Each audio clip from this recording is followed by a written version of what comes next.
questions at all or no? Yeah. All right, everybody. We're live now So through the Transaction page. Transaction is a program of the Utah Pride Center. It's a trans-led, trans-positive program where we aim to educate the queer community, and we have Alex, Merritt, and Gabrielle from the Utah Crime Victims Legal Clinic, and they're here to talk a little bit about trauma brain. And so without further ado, I'll let them introduce themselves, and then we'll jump into a slideshow presentation. So please feel free to ask questions in the chat. I will stop them periodically through their presentation to read them. The questions that you might have, please keep it respectful.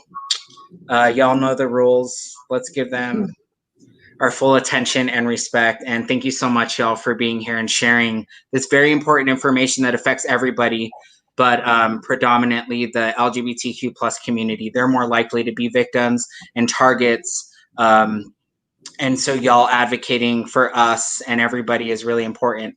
So go ahead and take it away. Oh my gosh, Kate, thanks for that introduction. That was awesome. I think it's so crazy we're streaming live and I love it, and it's so out of my element. But I really would encourage anyone to ask us questions throughout this. Also, I would like to give a disclaimer. Sometimes I say things incorrectly, especially when it comes to the correct pronouns and verbiage for the LGBTQ plus community. So if I say anything incorrectly, please help me learn and be a better ally. Also, this is Gabrielle with me. She's my amazing intern, and we are so excited to present to you. And so the reason we talked about doing trauma brain is because when someone goes through trauma, the way you react and the way you respond is completely different than what you would expect. And so we want to kind of talk through the science, and we do have a video. If at the end there's enough time, we can kind of show you a video to summarize what all of this is and to kind of bring it into your forefront. Okay, so trauma is a normal human response to an abnormal event. Okay. To go along with that, trauma is a physiological response to an event that your brain might perceive as being life-threatening or really dangerous. And so the only person who can define something as being trauma is the person who experienced the experience. So just for starters, I just want to open up the conversation and say something that the word trauma might not fit with you. You might have these physiological symptoms or these experiences, and the word trauma just might not sit with you correctly. So, you know, if other words sound better to you, like a big giant mess or a shitstorm or a disaster, if all those different things sit better with you, that is your vocabulary and you can claim that. But just for the sake of discussion, we're going to be using the term trauma. But it is as someone who's experienced what you have. It's up to you what you want to call it. And I think the point that Gabrielle is making is that something that's traumatic to me may not be traumatic to someone else. And so you need to meet people where they are at and validate where they are and what experiences they're having. Yeah. All right. So trauma can come from a really intense experience, a really dangerous situation. And it can either be physical or emotional. It doesn't have to be, it's not limited to one or the other. Both can cause mental trauma and turmoil.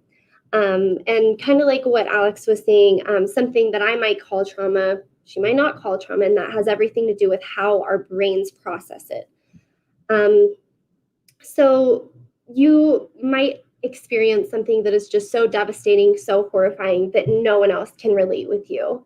And that's what we're here to talk about today. There's going to be times when you might feel like no one in the world can understand what you've been through. And that's definitely true. But there are people who are here and who are ready to help you heal and ready to help you through the process. And we want to sort of bring you to that and let you know what in the area is available to you. We don't want you to feel isolated or vulnerable, but it surely is normal and it surely is a completely reasonable reaction. It's never too late to seek help. So if you experienced something years ago and it's still, causing you pain, you can always seek help, you can always seek support, and it's always valid. And there are always going to be people listening and wanting to help you. And I think along this point is trauma is trauma is trauma. There is no comparison on what's worse than yours. All of us are going to experience some kind of trauma in our life, and it's not up to others to judge and validate if that's trauma. And it's going to be traumatic no matter what other people say. If it's traumatic to you, always recognize it and validate it. Okay, so there's a couple different types of trauma. Acute trauma comes from a singular, abnormal, dangerous, scary event. And none of the different types of trauma, none of them are worse than the other. They're all equally awful, but the brain does process everything differently. Chronic trauma is kind of what you're going to see in situations like child abuse, where it's happening really continuously. In the video that we have, that we might watch at the end, it describes it as your emergency sirens can't turn off because it was just happening over and over and over again. And so it kind of broke the function, not broke, but it has a jam in the function on your brain telling you emergency, emergency, emergency. So it's repeated or a prolonged exposure to those life-threatening, dangerous events. And then complex trauma, I didn't understand the difference between the two at first. Complex trauma is if you were to have multiple singular experiences of trauma in your life. So acute would just be one, but complex is many different, multiple different instances, but chronic is like that prolonged exposure to the same thing. Vicarious trauma, which I think is really important to talk about, especially when existing within the LGBTQ plus community, you develop trauma symptoms when you're around other people who have experienced trauma. So when you're so heavily involved in a community who has just experienced the worst of the worst, it makes sense that you might experience the same stress responses that someone who was actually present for the event might be experiencing. And that makes sense. And that's still valid. And it's still something that people are here to talk about and help you through. And it doesn't change anything. Exactly. And I think as a service provider for victims, I can tell you I have vicarious trauma. And the less you recognize it, the more trouble you're going to bring. And so recognizing for those signs and symptoms of trauma, it might be that you hate the world. It might be that you're not eating. It might be that your bowels aren't working correctly. It can affect you at every level. And those are things that you need to pay attention to, because if you're not helping your own trauma, then it's just going to get worse. Okay. So this is me, right? Yeah. So we're going to talk about kind of what happens when someone comes to you who is experiencing trauma. And just for sakes of this presentation, you do know that I work with victims of crime. So most of my experiences, if I mention some, are going to be connected to crime and the statistics around that. But trauma can be anything from a traumatic breakup where things did not go as well, to a horrible car accident, to a death of a family member, to anything that is trauma. And the best thing you can do is start by saying, I believe you. And that is statistically the biggest thing you can also do for a sexual assault survivor, is to say, I believe you. Because if someone is coming to you saying they've been sexually assaulted and you say you believe them, they have a much higher likelihood of healing from this trauma quicker and more fully, I guess is the best way to put it. Trauma is something that in our world of victimization, we've just barely started discussing. It's something that is now on the forefront of a lot of our officers' trainings. It's at the forefront of prosecutors, and it's at the forefront of service providers. We are finally understanding what trauma looks like and how it affects people. And therefore, I think reaching out to service providers is a little safer. And if anyone ever comes to you, take time to realize where they are at. And in a second, we're going to talk about signs and symptoms and how it is triggered to the senses when trauma is connected to the senses. But if someone is going through a traumatic event, the best thing you can do is try to ground them. And I'm not telling you to tell them to lie on their back and do deep belly breaths and go into a sweet yoga pose, I'm asking you to make sure that they're checked in with who they are right now. Do you need a glass of water? Do you need a break? Do you need a hug? Do you need to eat? Those kinds of things that make them check back in with their bodies and where they're at will help decrease those triggers that and flashbacks that are coming forward. Okay, so we're going to talk about re-traumatization. I think it is impossible to talk about trauma without re-traumatization. Everyone can re-traumatize someone. And I like to say that it is avoidable, but it is not. At some point, someone is going to be re-traumatized, and it's how we respond to that and how we help bring them back that is important. But you should be aware of the things that will re-traumatize someone. So I found this graphic, and I liked it because it talks about the system versus a relationship and re-traumatization. So you as a friend or a trusted person would be a relationship. And if you notice on this chart, the first thing is not being seen or heard. And that is exactly what I had just mentioned, that if you are not seen or heard, you are basically makes the person feel unvalidated and will add to the trauma and almost add another event to the trauma. When you violate their trust, for instance, I've had when a victim says, I want to come to you with this, but don't tell anyone, and then they go tell someone, that's a big violation of their trust, and therefore they're re-traumatized. And failure to ensure emotional safety. You don't want to tell someone they're crazy. You don't want to tell them it's their fault. You don't want to tell them that they're overreacting, because these are things that are going to make it worse for them. And then non-collaborative. So if they're telling you they want you to go talk to someone, talk to them. Work as a unit around this person as a system helping them. Do things for rather than with. Does things for rather than with. That's what I thought I said, but I read it backwards. So this is kind of when you say you're reacting from a trauma-informed lens. When you're working from that lens, you're giving the power back to the victim, and it is their choice on how they move forward. So if a victim of sexual assault comes to you and you believe them and they trust you, and then all of a sudden you say, well, I'm calling the police, you were raped and you need to go to the hospital to get a SANE exam. That is not trauma-informed. It is the victim's choice on how they go forward. So what you can do is say, hey, let's get in contact with some people to find out your options. Or from my knowledge, I know you can report or you can't, but if you don't go to the hospital within 7 days, evidence can be lost. But you can still not report if you do a SANE exam. Like giving them options and letting them make their choice is how to be trauma informed. And then if you want to think about the system, my hardest thing is our victims have to tell their story over and over again. They tell it to the police officer, they tell it to their counselor, they tell it to their victim advocate, they tell it to the detective, they tell it to the SANE nurse if it's a sexual assault, and over again, the story is told and told and told. And every time they tell it, they have to go back to that traumatic event because they're pulling memories out that are traumatic, and that's going to trigger them. Sometimes it has to happen. They have to talk to a detective. They have to tell the nurse the basics of what happened. And so it's being able to have those skills afterwards to help come back out of that trigger and ground them as much as possible. A big thing that I wanted to point out on how the system can re-traumatize is being seen as a label. And in here, it gives us the examples of an addict or a schizophrenic.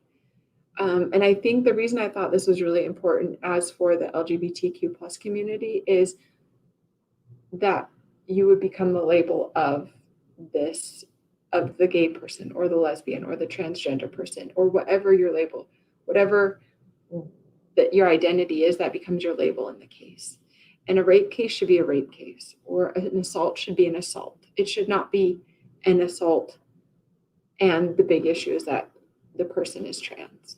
That should not be, obviously if it's a hate crime, that's a big issue and we want to address that. But it needs to be about the crime and the validation of the crime and not necessarily who the person is, if that makes sense. And so I think as service providers, it's something we need to be aware of and realize that this will add trauma if it becomes about who someone is versus what happened to them, if that's the correct way to word it. And also a lot of the times, a lot of our services are based around people reporting, and some people don't want to report. And that can be traumatizing because they're not receiving any services. So I think it's also being aware of what services are out there for those who don't want to report, because they also deserve healing, and everyone does. Okay, go for it. And then just to touch on it, I think that a lot of the times triggers get a bad rap and people like to make jokes about them. We're going to talk about the physiological effects of trauma in just a second here. Triggers are made to protect you. When something happens and it reminds you of the traumatic experience that you've overcame, it is your body's way of protecting you, to bring you back to that place telling you you're in danger, you're in danger. Triggers aren't shameful. We are resilient, wonderful people, and it just means your body's trying to survive, and it's doing it exactly what it's meant to do, is surviving.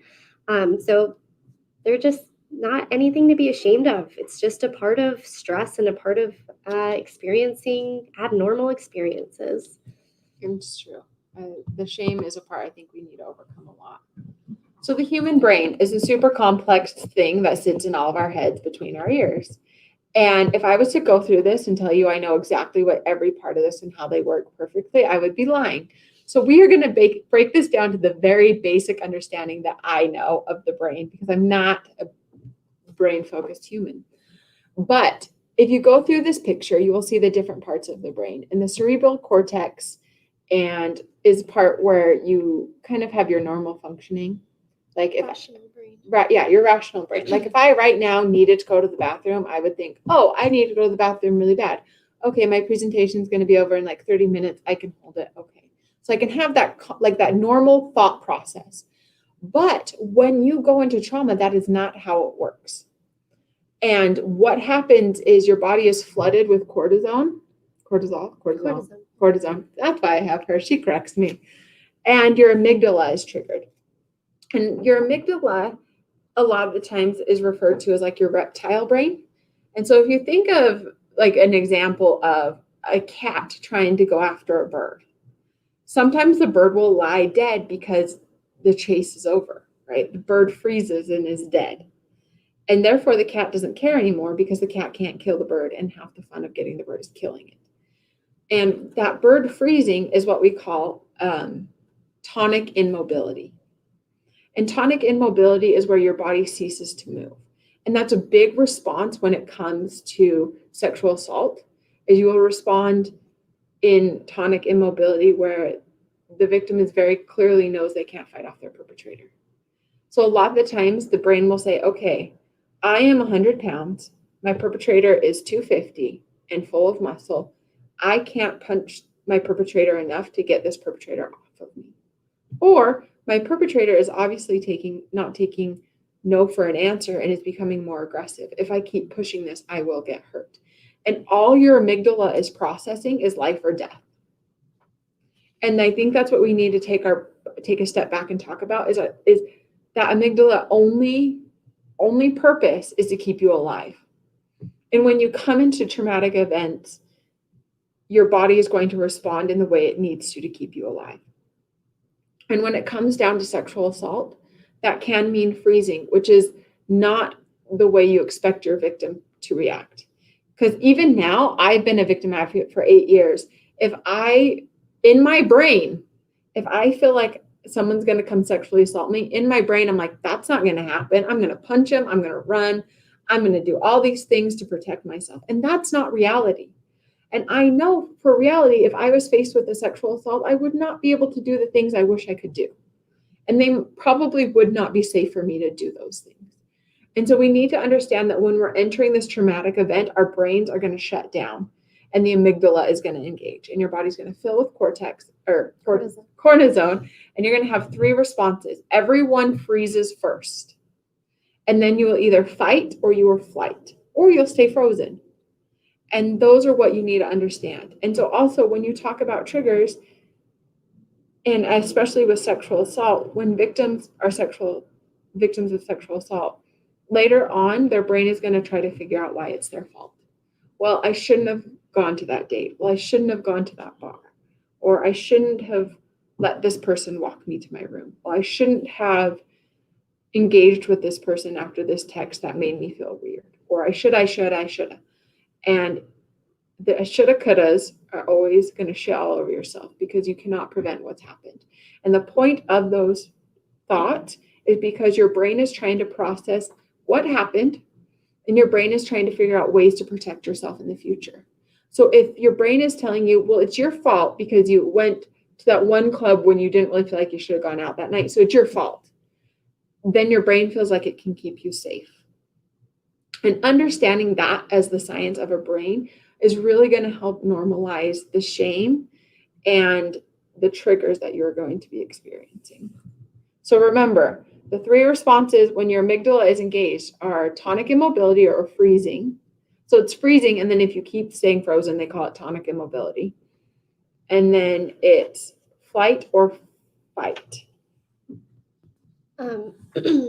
So to kind of go back to what you were talking about the upper cortex, or the, what is it called again? The frontal cortex, the cerebral cortex. We got this. So that's the rational part of your brain. When the amygdala is engaged, your memories aren't saved the way that they usually are. Your brain isn't processing events the way that it normally would, and your rational brain is completely turned off. So when you get to the point of those shoulda, coulda, wouldas, it's important to remember your rational brain was turned off because you were in survival mode. And it's really easy to look back and say, well, I would have done this, but you wouldn't have because your rational brain was not engaged. You were focused on surviving. And that just goes back to human beings' bodies being resilient and being made to survive. Very true. And it's okay not to remember immediately. I don't know if we have this on a slide. Can we talk about 48 hours later? Probably will. Okay, well, either way, when I talk about trauma, I feel like it all overlaps, and so I tend to repeat myself. So please apologize and accept my crazy brain. But when we talk about not remembering immediately, it takes at least 2 sleep cycles for that memory to start going back into place. So when you think about your brain normally, we can normally remember things on a chronological order, right? Like first in the morning, I ate breakfast, then I got ready for work, and we go on and so forth, and we can remember a timeline. When your body's in trauma, this is what it looks like. And I picked this picture because I feel like it's an adequate representation on how our brains are going to process what actually just happened, and kind of like the chaos and sadness that this picture brings. Is nothing's going to be in place. And you have all of these scattered pieces of paper, and somehow you're supposed to put them together and make a clear, concise story. And that's asking too much of someone who's been through trauma. And it takes time, and nothing will be in order, and nothing's going to go in a timeline. And along that line, when a traumatic event goes into your memory, it doesn't go in normally. It's stored through your senses. So your eyes, your ears, your vision, your hearing, your scent, your taste, and your feeling. An example of this that I've heard in another trauma training is there was a lady who was sexually assaulted by a stranger. He kidnapped and took her to his house. So very traumatic. And she was in the bedroom, and the officer kept saying, did you hear anything when he was outside of the room and you were in there alone? And she kept saying, no. And he said, well, what did he say when he was outside of the room? What was going on? Why can't you remember everything? It's not like he was going to be silent. And it was kind of coming at her. And eventually someone or the officer said, were there any sounds that you heard, specifically sound? And she's like, oh yeah, I remember the sound of his foot on lifting up off of hardwood floors. And she's like, you know that sound that a foot makes when it touches a hardwood floor?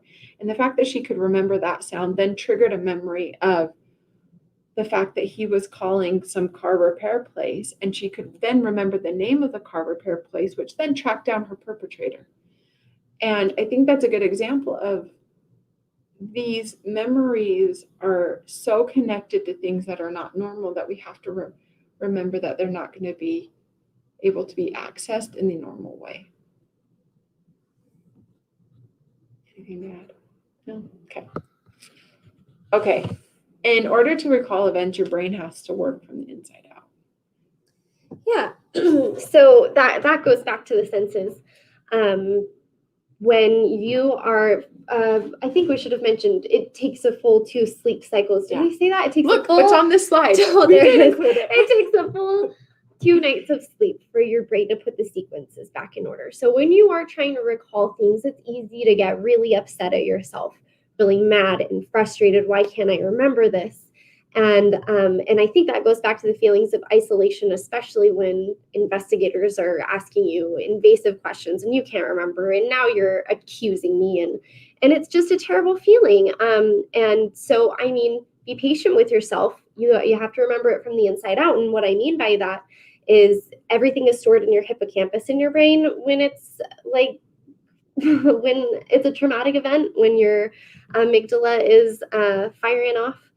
And so you have to work from the inside where all those memories are stored through your senses in order for your outside brain to put everything back in order, back into chronological order in a way that makes sense for you to explain it, for you to verbalize what's happened to you.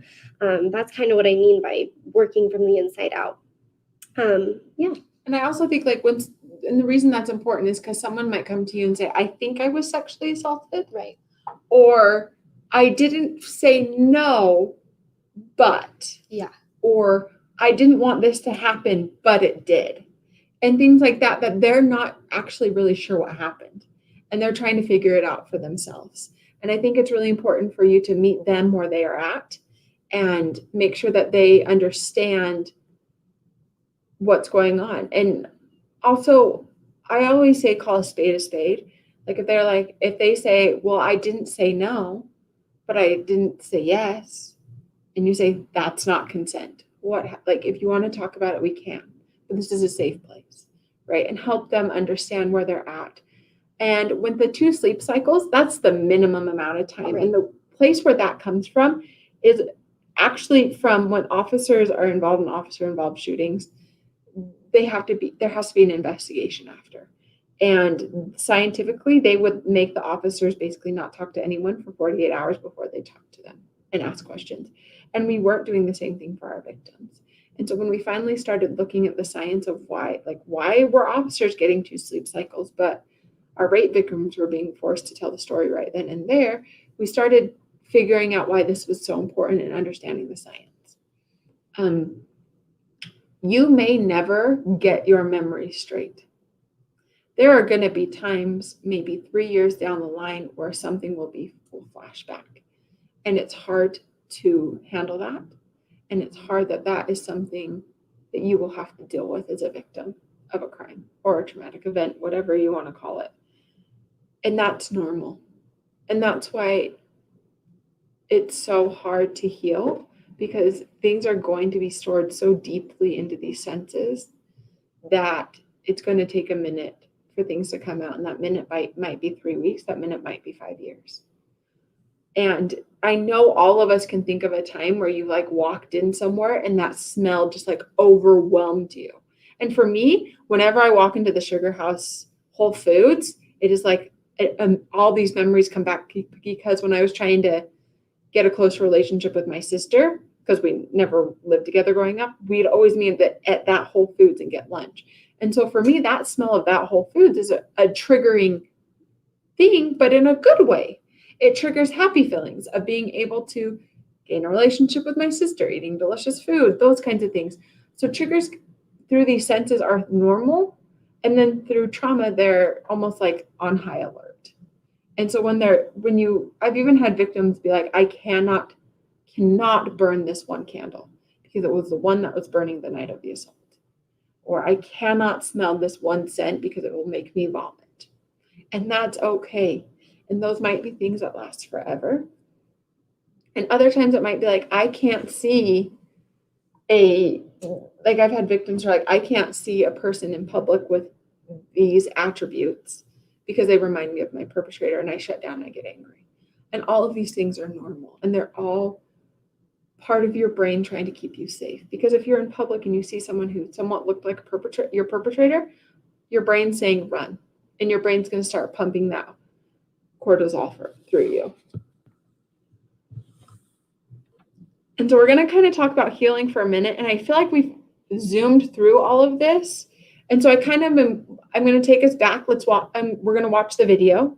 And then we're going to bullet point a few of the things that I want you to remember, which are the trauma responses of fight, flight, or freeze, or tonic immobility, those kinds of things. And then I really want you guys to ask us questions. So, do you want to talk about healing? Or do you want me to? I thought you wanted to do the video first. Oh, we can totally do that Is that what you first. wanted to do? Yeah. We're going to go back and do the video. So also, remember, trauma, this is what a trauma brain looks like versus a normal memory. Okay, let's see if this works. Oh, it's working.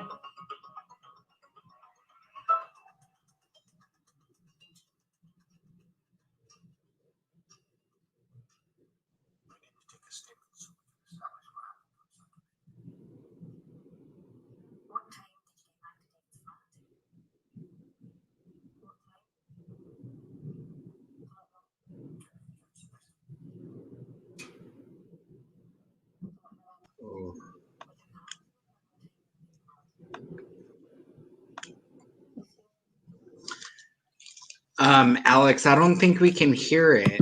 You guys can't hear it? You have to share your audio with us, I think.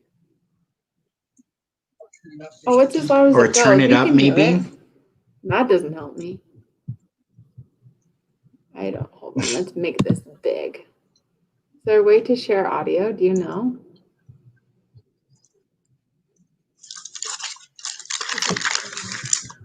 Cam mic? Audio? Oh, you're so smart. Can we start it from the beginning? Did you guys hear that?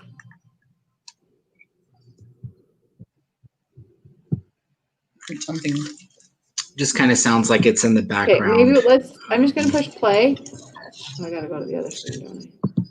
And then if it doesn't work, we will just keep talking and try to summarize it. Can you put the closed captions on too for folks who might need it? Can you hear that at all? It's not picking up on the words right either because of the accents. Yeah. No, not really. Well, skip out on the video. Fine. Nothing ever goes as planned. That's what we're going to have to go with.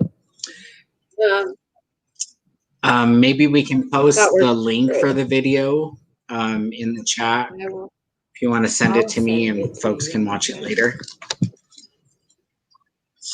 Okay. I did have a question, and again, no questions are, silly or, but I've heard that, quote unquote, female brains are able to compartmentalize trauma better than male brains, but I'm wondering if it's because females are more likely to be attacked and suffer more traumatic experiences, that their brains have just evolved to accommodate that kind of experience better. Honestly, is there any truth to that? I have not seen any science that would support that statement. A lot of that, which I could totally, honestly, I'm like, oh, I buy that. I totally could believe that. And if there's science behind it, I totally would support it. But I also think what that's playing into a little bit could be the misconception that males aren't victimized. Right. Yeah. And we know statistically 1 in 5 males are victims of sexual violence, and that is just those who are willing to say they are. And so I think our brains are almost structured in the same way, in the sense that we both, males and like born female, born male, have your amygdala, and the point of the amygdala is for survival. Have you read anything scientifically about that? No, I haven't. I'd be surprised to hear that that's correct. Honestly, I was thinking the same exact thing. I think and I almost wonder how much it doesn't have to do with perhaps cis men think that they shouldn't be victims, and so they tend to try to put trauma off when it happens. And I guess I'm also kind of wondering if you're saying women compartmentalize their trauma better than men. Is that saying women tolerate it better than men? Because is that kind of what you were getting at? Or maybe I think there was just the question was women are better at processing. Oh, at processing. Oh, okay. Which I think there's also a norm that like there's probably more support for women. Yeah. If that is something that you've heard before, I'm wondering how much it has to do with there's a lot more support for women. A lot more people are faster to say I believe you to a woman than to a man because of all the stigmas that are already surrounding specifically sexual assault, but even other things like stalking we deal with a ton. And I mean, just violent cases in general. Men are supposed to be able to protect themselves. So I'm just wondering, well, that's not what I'm saying. That's what society says. But so I'm just wondering how much of that, our social norms. So I'm just wondering how much of that stems from.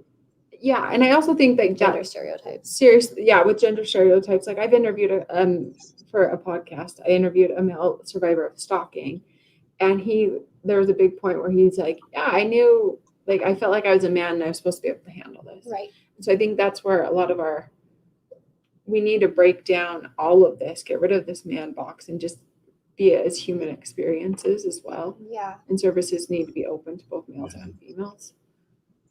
Is there another question? There's a follow-up comment to that.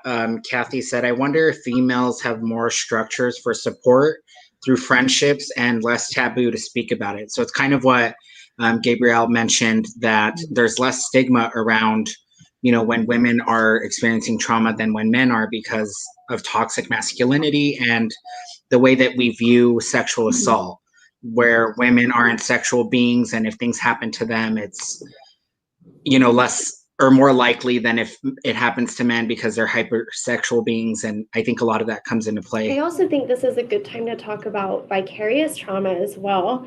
I think that a lot of women experience vicarious trauma. In Utah, our rape statistic for women is one of every, or sexual assault statistic is 1 in 3. And I think that it's really easy, especially if women are in communities that are primarily women, for them to have this vicarious trauma. 1 out of every 3 of my friends has been sexually assaulted. And so to a certain extent, you take that on as your own too. I think that in that sense, it's easier for women to believe women. In Utah, men actually have a really, really high statistic as well, in 1 out of 5, which is higher than the US average. And so men just don't talk about it as much. I think that Kathy's totally onto something there. There's a lack of wanting to believe male victims, and I see it more often. Actually, I always see it in all my male victims cases. And also, if we want to break down with like if we break down like a male-born male, and they have a physiologic reaction when they're being sexually assaulted, most of the time they will get an erection. And so there's that other layer of shame is there's this like sexual response, which is totally normal. But that also diminishes their ability to say that they were assaulted. And just because of the complexity around male sexualization or sexual violence, not saying it's complex other than the shame that comes along with it, because rape is rape, no matter who you are, what you identify as, or any of that. Sexual assault is sexual assault, no matter what. But I think it's those toxic masculinity and the responses within sexual assault and the social norms. Because I've heard a lot of people from male perspective say, well, I was telling someone and I explained that I got an erection, and someone told me, well, you weren't really victimized. And that's a problem. And it's something that needs to be addressed. Is there another question, Nick? Wow, there was another comment through our YouTube channel, and they said, such a great way of expressing how to access buried traumatic memories. Thanks. Yeah. So, in the video, sorry, go on. No, you're good. Go ahead. In the video we were going to show, Alex talked about this. When you're working with a victim, it's important to ground them. And in the video, they use the example of, can I get you a glass of water? And using things like that to get someone to ground themselves is a good way to help them to recall memory. Very true. Is there more comments or anything, Nick? Looks like a lot of our viewers may be a little bit shy or might want to ask you privately. Oh, totally. Well, then we still want to talk about healing and resources that we have in Salt Lake as well. Awesome. Well, I do have a question real quick. Go for it. And maybe you're going to touch on this, but I'm just wondering if there are things that we can do proactively, like maybe not wait until somebody's victimized or, traumatized, but things that we can do to ensure that people realize, see us as a safe person to come to. Like, are there certain things that we can say or ways that we can demonstrate that we're somebody they can trust before something like this happens? Honestly, I think a big part of this is calling out society's, I want to say almost like rape blaming or victim blaming around sexual assault and sexual violence when you see it. So, the jokes which I've done so good at saying I don't want to hear them that I can't think of one, but the jokes that blame a victim for being sexually assaulted, or the things men say of oh, well, she's asking for it. Look at her in that mini skirt. Things like that. If we start calling people out on that and people see you, they're going to notice that you are one who understands. Also, don't be shy to stand up for things that are, it's called oh gosh, I feel horrible. I don't know the nerd, bystander intervention. So when you, if you see someone who obviously you can tell by their body language isn't in a safe place, approach them, ask if you can help them walk to their car. If obviously we know sometimes other people stop sexual assault, but a lot of people don't. A lot of people might be at a party and think this girl that's stumbling around is just fine to go into a bedroom with a person. That's not okay. Unless we know that that person is a safe person for them, they don't know that person. We need to keep them safe. And being able to do these kind of interventions, I think, is how we're going to change society's view on sexual assault.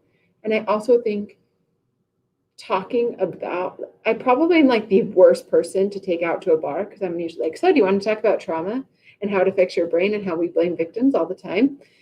But I think having those conversations openly and honestly about people, or saying, hey, I was watching this presentation about trauma, and I learned that it's actually really normal for someone to just freeze and not be able to fight off their attacker. And that's actually a healthy response because their brain was keeping them alive. And having these conversations, even though they may not be the best bar talk, but there's something that needs to happen. And I also want to emphasize how normal it is to stay frozen during a traumatic event. If you think about when you're about to get in a car accident, it's almost like time slows down and you can't move your muscles. That's the same thing that happens when you're in a sexual assault. For some people do fight, and some people can flee and do flee, but some people stay frozen, and there's an inability to move your body because your amygdala has taken over and freezes you, and that's normal. I think it's really normal, especially with social media, to post things without fully thinking about it. And I think that it's really one way that will propel someone from coming to you if something happens is when you publicly doubt other victims. I don't think that that's ever really necessary, frankly. And the percentage of false accusations are so low and so, I don't know, non-profitable for the victim in the first place that it's just you might be unintentionally making it so that someone who's close to you can no longer come to you about something that happened to them or something that might happen to them in the future. So if you want to be an ally, if you want to be a good family member, a good friend, you're not going to publicly post these doubts that really don't have any clout and any meaning behind them. It's really inappropriate, and it does play into victim blaming and completely. And I think that's a huge part, especially when you think about wanting to believe a victim or not, and the false reports. So sexual assault has the same false reporting as burglary, aggravated assault. Every other crime out there has the same percentage of error that sexual assault has. So that means the majority, like over 90% of our victims are telling the truth. And that doesn't mean that their case can get prosecuted necessarily. They might not want that, but it means that they are a victim of sexual assault, and that needs to be validated. Wow. Thank you so much. So we do have a question. Their comment was, it's often difficult to find safe people after an event, and harder to realize some close to us are not safe people when folks come from an uninformed place of blame, like you were just talking about. So their question is, do you have any tips or advice on how to identify folks who are safe, or resources that educate folks who want to become safe? And they would also love any books or modalities or media to help people who need to start healing from their trauma. So books on healing, I can send you a whole list, but the ones that I can say off the top of my head, there's a book called The Body Keeps the Score, and it talks about how trauma really does affect things. Like if you go through the science, people who've experienced it, like if you go back to the ACEs study, which is adverse childhood experiences, that is more of a higher predictor of heart disease than genetic factors. So our trauma really is going to be stored in our body, and that's why it's so important to work on healing it. The other ones that are Be Brave Something by Brene Brown is a really good one. And there's another one that has a tiger on it, and Rising is in the name. I can find it. I can't think of it off the top of my head, but I can work on a list and I can send them to you, Nick, if you want, for readings, because there's so many good ones out there. And I think another one, oh crap, I just lost the name of it. But there's lots. I'll send you a list, Nick, and you can put it with this. Perfect. Thank you so much.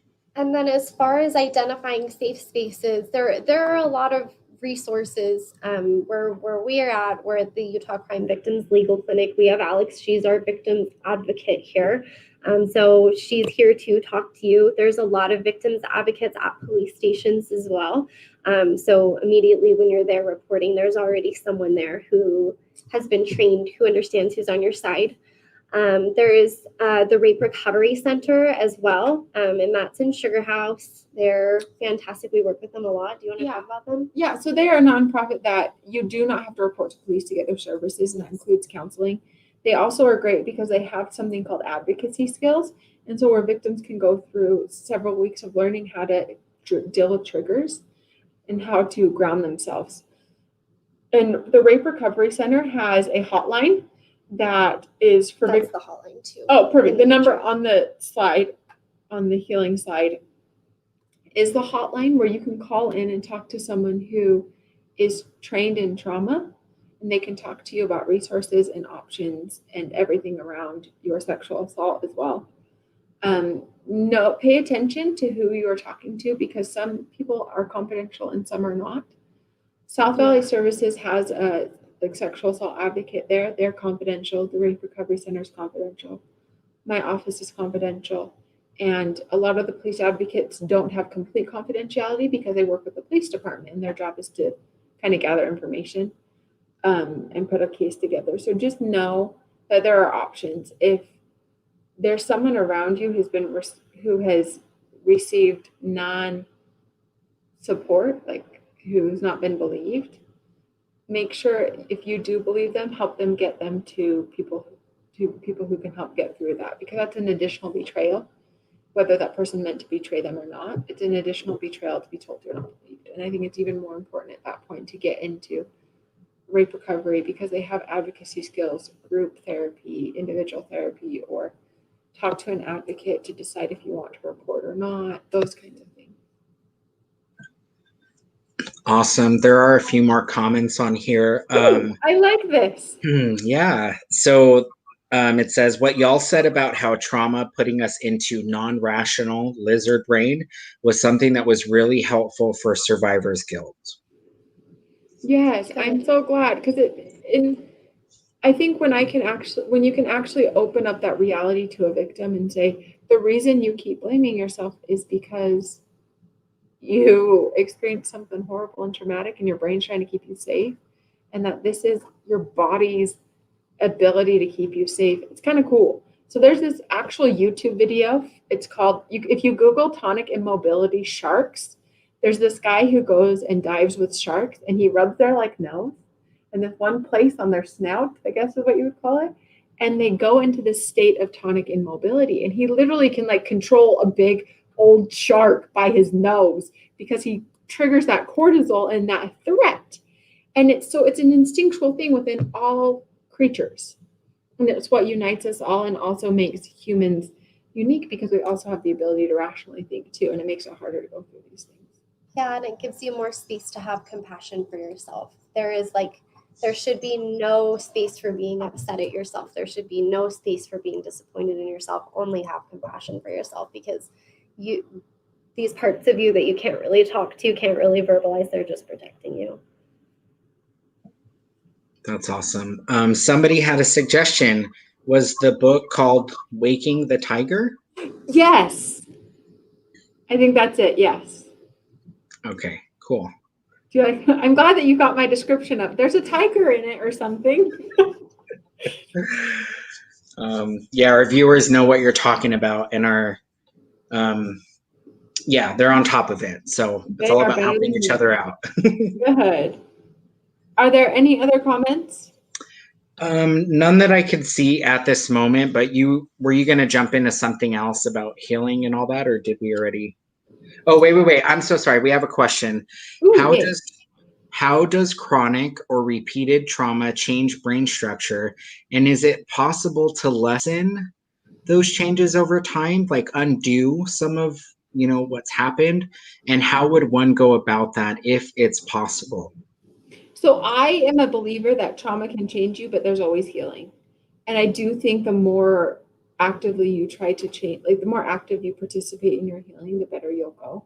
I think sitting there expecting your brain to quote unquote get back to normal is not possible. It's not going to happen. I don't know the science around all of that, to be honest. I want to say it, from my brief research that I've been doing this past week, it does physiologically affect your brain and the paths that your brain takes, and it can also change where your synapses are firing, from my understanding. So there is a big effect on your brain, and it can happen from acute trauma too. All sorts of trauma can change the way that your brain works. And when you take an x-ray of your brain, it can change what your brain looks like in an x-ray. X-ray might not be the right MRI. medical machine. Yeah, MRI, one of those things. Or the ones that like light up the lights. Yeah, so it does. And there's so many different forms of therapy that use visualization and that use speech and use all these different things to help you come back to a place where, you'll never be the same, because after a big experience, no one is the same, whether it's a great, big, wonderful experience, whether it's a very like dark, terrible, scary experience. Every single experience you have is going to change who you are as a person. So it's no different. I mean, it is different. The healing process is different and it's scary. But you shouldn't feel broken afterwards, right? You should just see it as a life experience, and there is always healing, even if you seek it 20 years later, right? So I hope that came across okay. So that kind of, I'm looking at my phone because I'm great at paying attention, but I looked up a quote. And it says, trauma creates change you don't choose. Healing is about creating change you do choose. And I think that goes along with fixing. I say fixing, that's not the correct word. Rewiring your brain to not go to a traumatic place and to not go through those triggers as vastly and as often. To be able to manage those triggers. Yeah. I think if you're going to work on healing, it's going to have to be through a proven scientific way to deal with trauma. Like sometimes EMDR, CBT, lifespan, all of these different things help trauma in different ways. I currently am a big fan of lifespan. I don't think it's used nearly as much as it could be, especially for chronic trauma, because lifespan really connects your life events and heals it that way. EMDR is rapid eye movement something, and that is scientifically proven to help trauma. Same with some CBT, which they can use for other diagnoses, but it also is proven to really help with trauma as well. So seeking out treatment that is specifically scientifically proven to help kind of heal the trauma and rewire your brain back to some sense of normalcy, which none of us are normal. So I don't even know what that word means, but I do think it's possible. It will never be the same. Your life will never be the same. The way you see the world will never be the same. But there is healing, and there is a path to where you can heal literally in your, like the science in your brain, the chemistry, to be healthier as well. I hope that sounded good. Yeah, no, that's great. I understood Lifespan. Is that an app or It's a is type of that, therapy. what is that? Oh, And I honestly don't know a lot. I only know one therapist in the state of Utah that is certified in Lifespan, and I've never heard anyone else ever talk about it. But I have personally watched it do wonders for like 4 or 5 of my clients who tried EMDR and it didn't work and things like that. So it's a type of therapy, from my understanding. And maybe it's not called Lifespan, but that's what I was told it was called. And I'm not a therapist, so. all right, noted. We did have another comment. I know they have started to do ketamine treatments with therapy to treat vets and other folks with PTSD, and that there have been some positive physical healing from it, but not sure if everyone qualifies for it or can get it. Have you heard of that, or do you recommend that? What are your thoughts? I've heard great things about what's going on with ketamine right now. I have not done my own research to understand how it works completely. I've just heard it in passing, but I have heard it's doing great things for trauma. I've had a couple experts recommend it to a couple of my victims who really, really struggled. So PTSD is PTSD too, Yeah. you know. So if and I like Alex said, I'm not familiar with ketamine at all, but physiologically it does the same thing to your brain. So would probably have a similar And I've had one victim do ketamine treatment, and that victim loved it and felt like it was the first thing that actually really worked. So my population obviously is not a ton, but I am all for anything that heals trauma. Same. Somebody else made a comment. They think it's called lifespan integrative therapy. That sounds about right. Yeah, I think that's what it's called. Oh, I love you people in the comments. They finish my sentences. Awesome. And somebody else mentioned there's also been good progress in treating trauma, PTSD, depression, anxiety, etc., with psilocybin and oh goodness, you know what I mean, like magic mushrooms or whatever. I think we're kind of deviating a little bit, but it's a comment someone made. So Yeah, no, I'm glad. I think what we're realizing is and this is my own opinion, only to myself, but I feel like there's a lot of elements on this earth that are made for healing. And when used properly and not used inappropriately, they can do great things for our bodies. And that goes in all aspects. And I think it goes back to Eastern medicine and all of these things where we really have an ability to do a lot more healing in our bodies based on what Mother Nature has provided us with. that was very well said. I concur. That's all for comments and questions up to now. Did you want me to go back to your slideshow? Because I have it on your beautiful faces right now. I can slide back if you need me to. I think we wrapped it up, but if you want to flip it back there, it does have contact information, the hotline, the confidential hotline for the Rape Recovery Center, our phone number as well if you want to get in touch with Alex, and some additional information. I don't know if anyone wants to take a screenshot or a picture. And then just in conclusion, and you can be on us if you want, I don't care, whatever works. But just in conclusion, remember, trauma is trauma is trauma. And trauma is going to be different for everyone. And trauma for you may not be trauma for someone else, and that does not mean it's not valid. And you have every right to be validated in your experience. And there are resources out there. And remember that your brain is trying to keep you safe. And so the triggers and trying to blame yourself are normal. and understanding the science of why your brain's doing that can help you heal. And that any response to that traumatic event was not in your control. Your brain was keeping you alive, and therefore all of them are valid, all of them are just, and all of them are great because you survived and you are here today. And that means that your brain did a good job of keeping you alive. That's my soapbox for tonight, folks.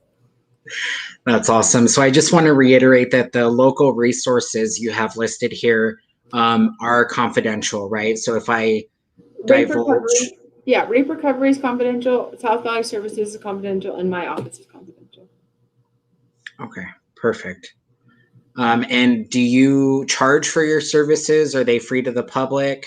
No, I'm not going to charge you. I accept donations, but we do not charge. We are a 501c3 nonprofit, and therefore we will never ask a victim for a cent or a dollar of our services. And our goal is just to uphold and protect victims' rights in Utah.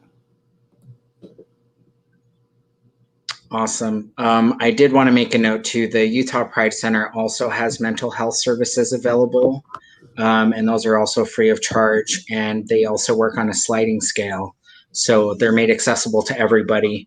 That's just another resource for y'all to make note of.